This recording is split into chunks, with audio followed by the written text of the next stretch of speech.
Hello, everyone. This is Roger Capello bringing you episode 45 of my week at the club from the Wachusett Chess Club in Fitchburg, Mass. Giving you my weekly exploits at the club. And this week I have an interesting game that I played on board one against Ritvik Pulya, who's an up-and-coming young player that has really been improving the last 3 or 4 years. I've looked at his rating history. He's been gaining about 250 points per year in rating. So that's a really rapid climb.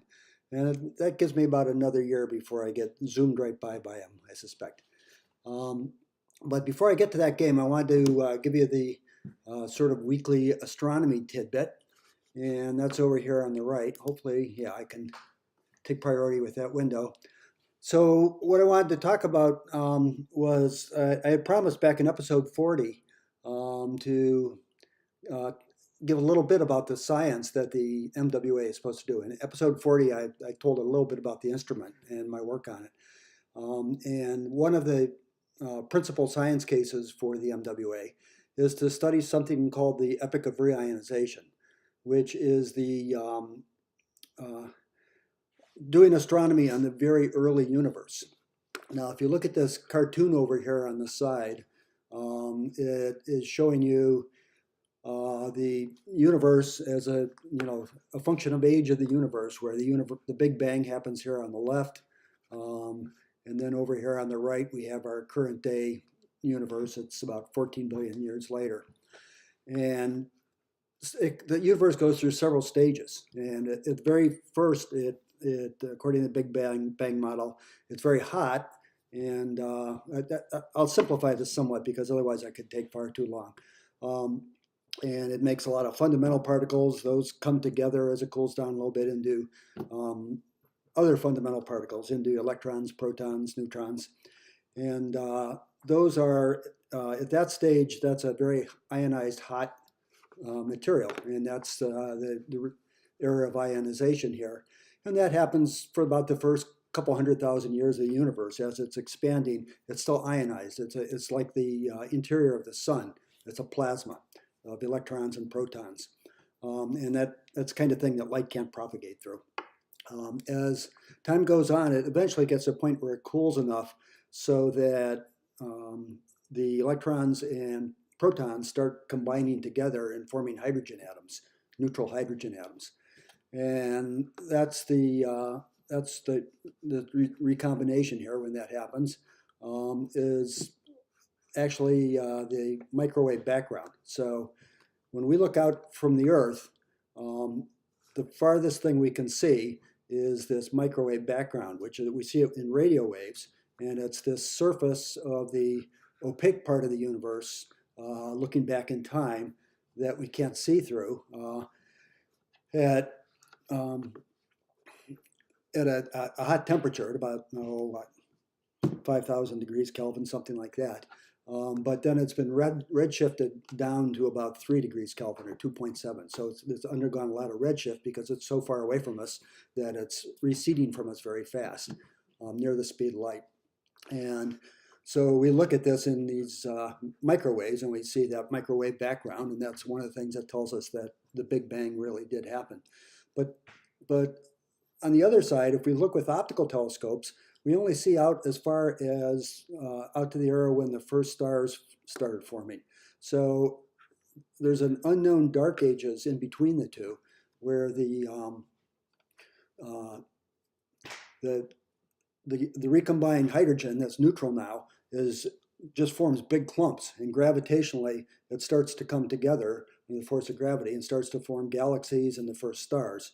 And when those stars turn on, it ionizes all that hydrogen. Well, it's not instantaneously, but I mean, it eats out pockets in the neutral hydrogen and forms sort of ionized structures that are out here during that early period of time, out to a few 100 million years after the birth of the universe. So this is still all about 13 billion years ago. At that point, the redshift is not as great anymore. It's probably only about 20 or so. And that means that the radio waves that are emitted naturally by neutral hydrogen get redshifted down to something around the FM band, or in other words, the observing region that the MWA was designed to detect. And so what we're looking to do with the MWA is actually look at the structure in the early universe that's showing us those dark ages. That's farther away than the earliest stars or galaxies are. It's even farther, but not quite as far as a microwave background. Okay, that was a complicated topic in 60 seconds or less, more like 5 minutes. But now I'll get on to some chess for you. So this is a game I played with Ritvik, and he was white, I was black, and he opened at d4, and we went into a Benko Gambit. He played this the last time that we had played together, and in that case, played a sort of an unusual move supporting the center pawn, which it doesn't have many teeth. It's easy to play against as black, and I had prepared against that. But of course, what I didn't prepare against is the way that he actually played it, which is a little more mainline. So he first went ahead and at this point we're really only in the lines of a Benoni. He pushes past the pawn. It's stronger to get this strong pawn on d5. And in the Benko Gambit, black immediately plays his b7, which is to attack this pawn chain at its base. So that there's this pawn on d5, and it's being supported by the pawn on c4, and of course that's the one that I'm attacking and threatening to trade it off. There are a whole variety of responses. I've done other videos on the Benko Gambit, so I won't belabor this. You can go back and look at those videos if you want to. He went ahead and captured the pawn. Black offers a second pawn here, which is really, if white takes it, black's going to recapture. So it's really only one pawn that's being sacrificed. He doesn't take it immediately. In fact, what he did was to play one of the most aggressive setups, was to play e3, and to support the pawn in case I decide to take it. And after we developed one more move, I pushed my pawn to fianchetto on the king side. He developed his knight. I did fianchetto. Then he played e4. And I'm a little embarrassed to admit, as I often am in these videos, that my opening knowledge is very thin. And it turns out I thought this was a real waste of time, because it was only, if we go back, it was only the 2 moves ago that he put the pawn on e3. Now he's moving it to e4. But there's a point to this, and it turns out this is actually a reasonably well-trodden line in opening theory. And the point of it is that he can't go to e4 immediately. That's what he'd like to do. In this position back here, after I attacked that this pawn on b5, he would like to play e4 and defend the pawn with the bishop. But he can't do that because I would, win his pawn with my knight. So he has to take time out to set up a defense of the pawn. But it's still a good move to go ahead and play his pawn to e4 as quickly as he can, because he gets that strong pawn center and supports the d5 pawn. So at this point, I felt that he's threatening to play e5. I don't really want to allow him to get this pawn push in and make my knight go to the back rank, so I pre-done it with d6. He develops his knight. I castle. He played bishop to e2. This is not considered to be a good move if you look at theory. And the move that is outlined, suggested instead, is a4. And you can see what the advantages of this are. Basically, it allows white to capture back on b5 without any tactical issues. So if black takes the pawn, he can just go ahead and recapture with the bishop, and there's no problem. If I attack the bishop, he has a move to do something with this bishop. I don't know where he wants to put it, maybe on d2. And now if I take the bishop, he can take back with a pawn and doesn't have to worry about the fact, well, I'll go ahead and do it just so you can see what happens. Doesn't have to worry about the fact that I'm attacking the rook, because he can just take back with the queen. Okay, in the game, he didn't do that.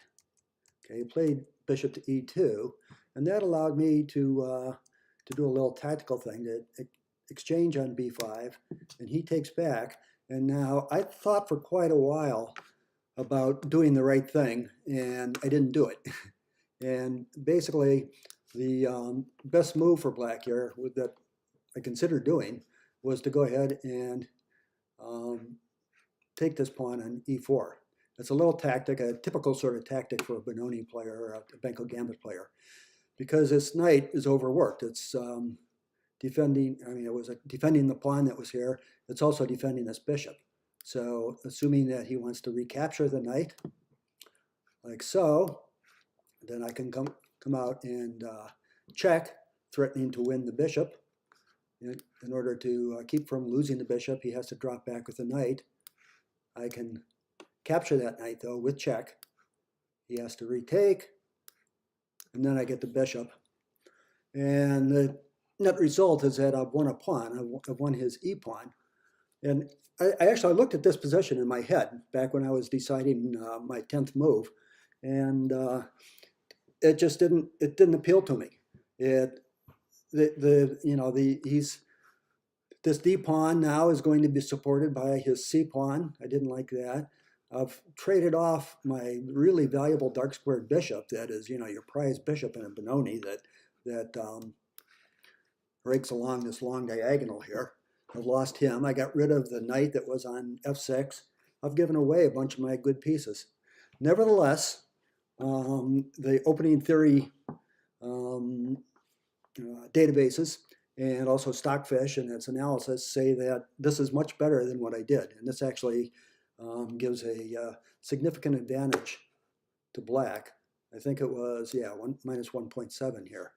But you just turn it on, let it look for a little while, it goes up to minus, it should go up to minus 1.7. Honest, it did. Unless I was misremembering. I think it did after a little while of analysis. Anyhow, minus 1.3 is pretty good. Whereas after the move that I made, it's so after this move, bishop to a6, it still thinks that white has an advantage of almost a pawn. I felt that this move was good because I thought this had a lot of those advantages at that last move, but it's not nearly as forcing is the problem. So the problem is there's a threat here of bishop takes bishop, knight takes, and then I win his e-pawn. And so he has to do something about that. He would like to castle, but he can't do that. So instead, he trades off my bishop and then goes ahead and castles. Let's move this up a little bit. So after he castled, I played my queen to d7. This move had one really strong virtue for me, and that's that it watched over these light squares that his knight was thinking about going to. Well, there's actually one other virtue. It put my queen on a square where it wouldn't be attacked. It couldn't be attacked immediately by his knight. Now, this is all presupposing that I want to move my queen, which I do, because in this position, the Benko Gambit player knows you want to get your queen off the back rank and get the two rooks connected and get them over on the A and B files, or either both of them on one file or on both files. And so queen to d7 seemed a reasonable move. I did not like the fact that it was blocking the best maneuvering square for my knight, because it's quite likely that at some point I'd want to do a maneuver of knight to d7 to e5. So I didn't like that aspect of it, but I really, get the other squares like c7 or b6 are too easily attacked by his knight, and also I don't want to let his knight in. So I went ahead and played queen to d7. After that, he played bishop to d2. The thing I spent my time thinking about when I played the queen to d7 actually was not bishop to d2. It was a forcing sequence of him playing instead e5. And and I hallucinated. I analyzed and analyzed, and what I thought I saw was, bring that back for you. Come back here. There it is. What I thought might happen was, I didn't want to do that, sorry, was to play knight to g4, realizing, of course, that this knight is potentially loose. Well, you'll see, it's not loose right now, it's defended by my queen, but the sequence I was worried about was him playing the pawn up and blocking my defense of the knight, me taking the pawn, and here's where the hallucination came in, that his knight would come and attack my queen, and I would take the knight, and his queen would take my knight. And it's been an exchange, but I didn't like this position because his pawn is pinned. Well, I mean, I shouldn't spend too much time on this because it's based on the hallucination, obviously. In this position, why would I ever take with the bishop? I simply take with the knight. I'm a piece ahead. So this thing doesn't work for him. But sometimes that happens. You know, you spend time analyzing things that just don't make any sense. And unfortunately, I didn't. It wasn't a mistake that caused me to make an error. It's just was a little discouraged from doing something until I figured out that, well, that bishop takes is not a bad move. Okay. So instead, he played bishop to d2. I played my rook over, attacking his b pawn. He has to defend it. He could push it, but of course, if he pushes it, then this knight here, didn't mean to do that. This knight here is loose to my bishop, and there might be a possibility of a typical sort of Benoni or Benko Gambit tactic with the bishop and the rook, and the weakness of that knight. So instead, he defended with the queen. It allowed and encouraged my knight to come in, eyeing this d3 square where it attacks his queen. He really has to do something about that, and so he dropped his knight back to e1, and I was pretty happy with this. And my next move was okay. I played up, getting ready to double rooks either on the A or the B file. And he took time out to defend the e pawn. At the time, I thought it was slow, but it was actually quite a good move because that pawn structure is pretty robust, and in particular, it really shut down the tactical possibilities for this knight on f6. So then I doubled on the A file. I'm not quite sure, well, I know why I did it, but I mean, as it turned out, it didn't work well because even though, well, it was right now, of course, it's threatening to win this A pawn. It's easy for him to keep me from doing that by playing A3, but it's also preventing this A pawn its pin, because if it takes the knight, I'll win the rook. And actually, the way things are right now, I wouldn't win the queen because he could drop the knight back, so I would at least win the rook. He's not, so it would be a win of the exchange, a rook for the knight. So he wouldn't do that, but so what? As you'll see, after I decide to then break in the center, he played his rook to b1, unpinning it, and now I have to do something about my knight. See the hope right here, and the reason I played e6, I should have said, was because I'm hoping to start a series of exchanges here on d5. It's attacking that a third time. My knight, 2 knights, and now this e pawn. He has it defended twice, and if I could do that, I would really like to take back with this knight that's on b4. That would be a good place to keep it centralized and in the game. But he didn't give me time to do that, because what he did is play rook over immediately, and if I play pawn takes pawn, he'll just take my knight. So I had to remaneuver back through a6, which wasn't nearly as good as moving it to d5. So then he exchanged off the pawns. Oh, it's okay, neither good nor bad, I think. Where's black's move? Oh yeah, I recaptured. And then he played bishop to h6. Stockfish isn't a big fan of this move. I didn't like it either, but I mean, Stockfish wasn't in favor of white making it. I didn't like white making it. Looking from the black point of view, I didn't like white making it either. I didn't want to give up that bishop. You know, it's not, taking bishop takes bishop would be a horrible idea, inviting the queen in. But, you know, letting him play bishop takes bishop, king takes back is not horrible. But this bishop, you know, I had grand plans for this bishop. And so what I did was to retreat it, and I realized that this was quite dangerous. And so I thought about it for a fair bit of time because there's, you know, I can imagine checkmating patterns now that the dark squares are cut off by this bishop. If the queen gets on this diagonal somehow and that pawn is not in the way, that would be a possible potential checkmate. I mean, it's still a little ways away, but you know, it's a dangerous looking situation for the king. Nevertheless, I decided to keep the bishop. So he developed his knight out, back eyeing the center, and I attacked it immediately. I expected him now to come up to f4 with it, to keep that knight centralized and to bring it into not only attacking the center, but also over on the king side. He actually dropped it back. And I mean, this does have an advantage that it closes off that diagonal, but it really is, it's falling back. I think it's the wrong way to go. And I think white should have been a little more aggressive at this point.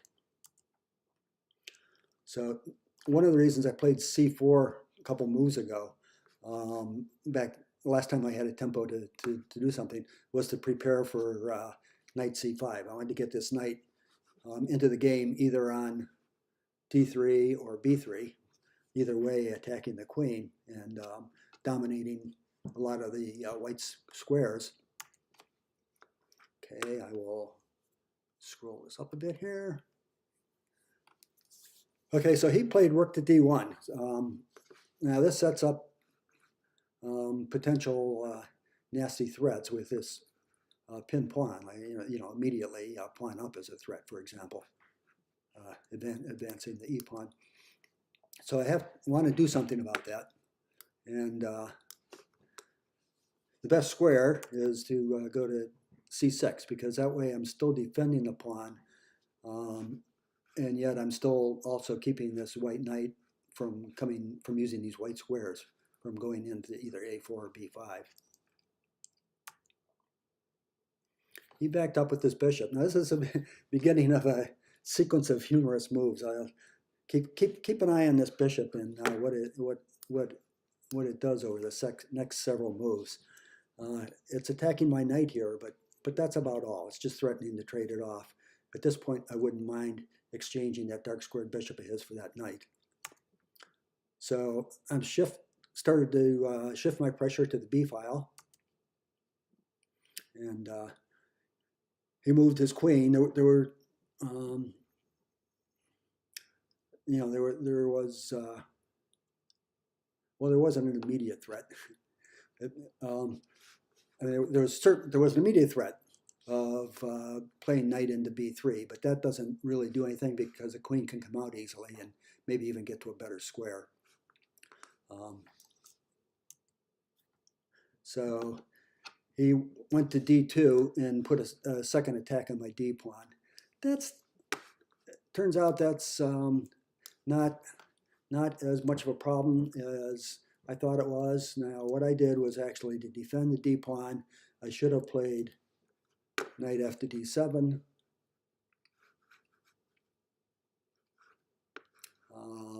Well, I'll show you one move from now. What the idea is behind knight f to d7. This pawn is really not under attack. So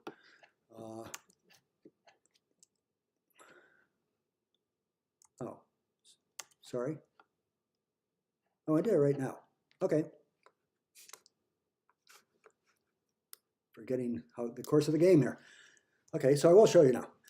Anyhow, the point is, if I go knight to d7, he can't really take this pawn because I can exchange the queens, and now the rook is no longer the A rook, or rather the D rook is no longer defending this rook that was on B1.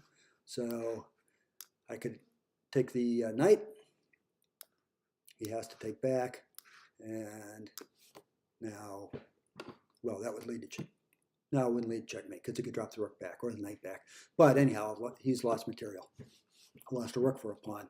That would be very bad. So the net result of that is that this knight to d7 is actually an okay defense. He's not really threatening to take this d pawn immediately, and that gives me time to move this knight where I want to. That would have been a much better move. Instead, I made the more simplistic move of knight back to e8.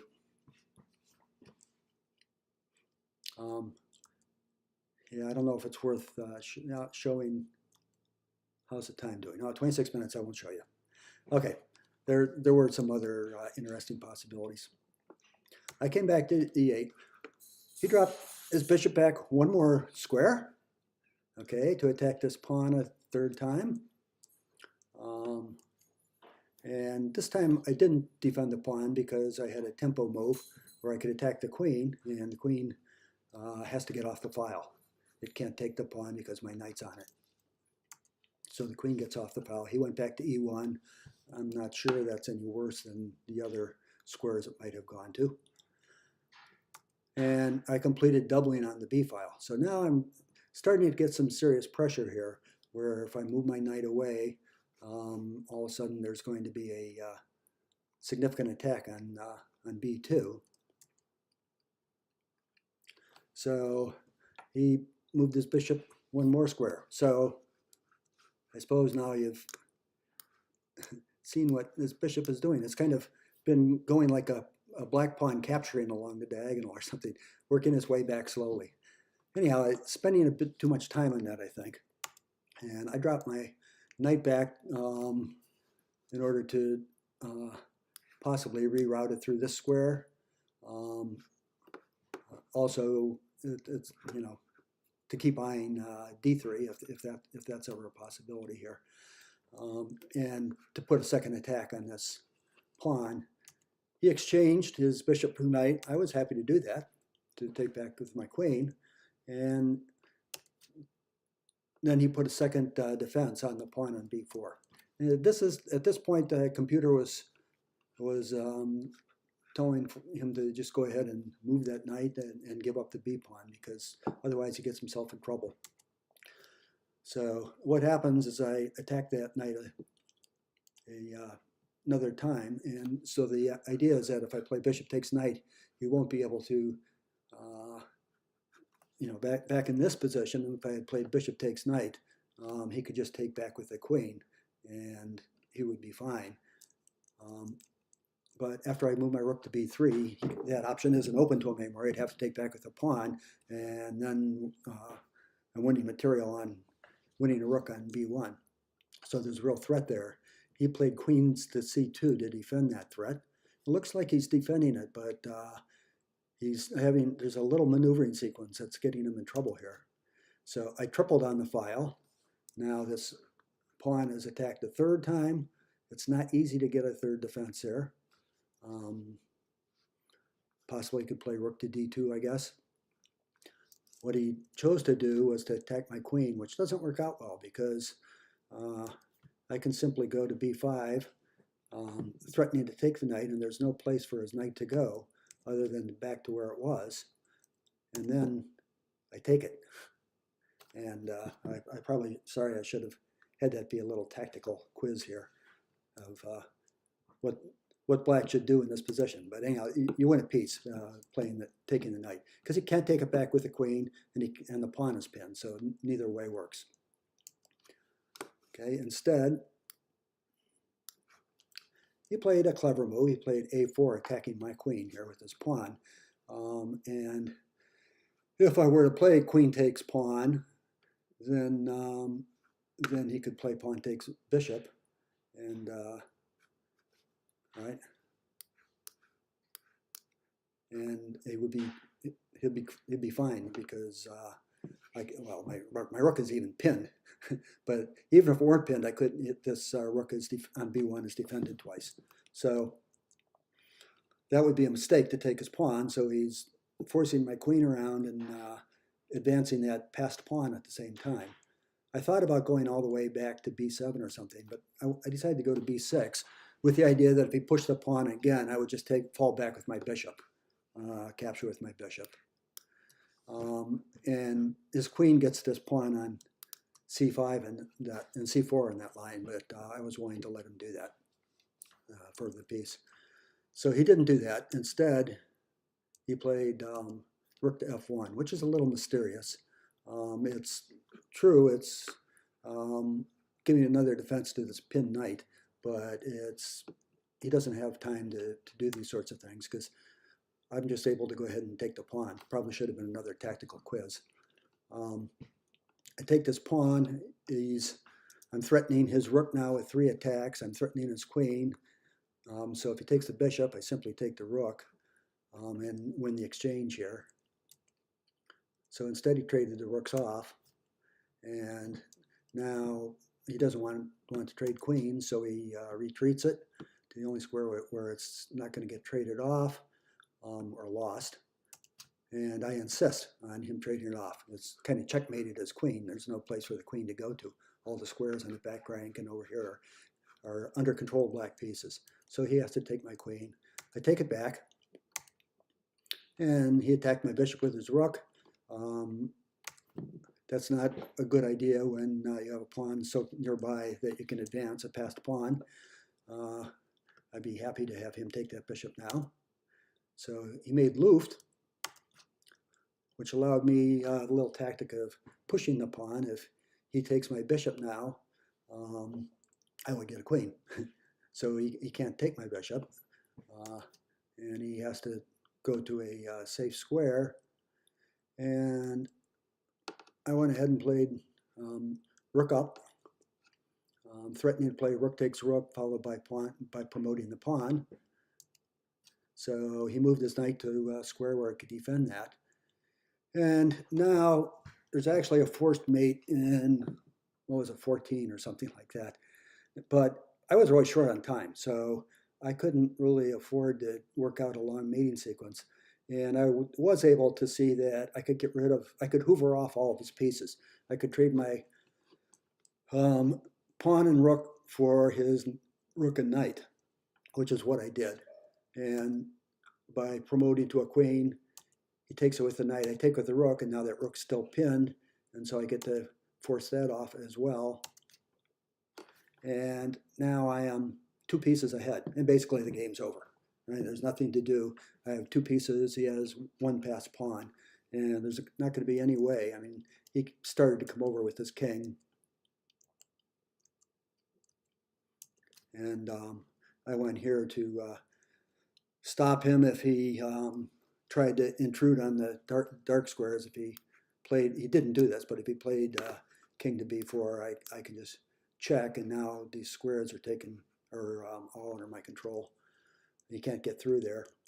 Instead, he realized that and played king to d4. I played the bishop to control that diagonal anyway. He came back to attack it. I dropped my bishop back, and now, you know, these squares are all controlled, right? And so he has no way to get through other than possibly in the dark squares here, and I'm going to run my king up. But this is where I stopped recording. I finished the game with only a minute and a half. Well, had a couple of minutes at this point, and even though it's a trivial win, even with a couple of minutes, I didn't want to spend a lot of time writing down my moves. And basically, there's really nothing of interest to be seen at this point in how you go about winning a game when you're a couple pieces up. So it was a fun game, and I look forward to next week. Will be the 3rd round, and I'll bring you the game from board 1 then. Bye-bye for now.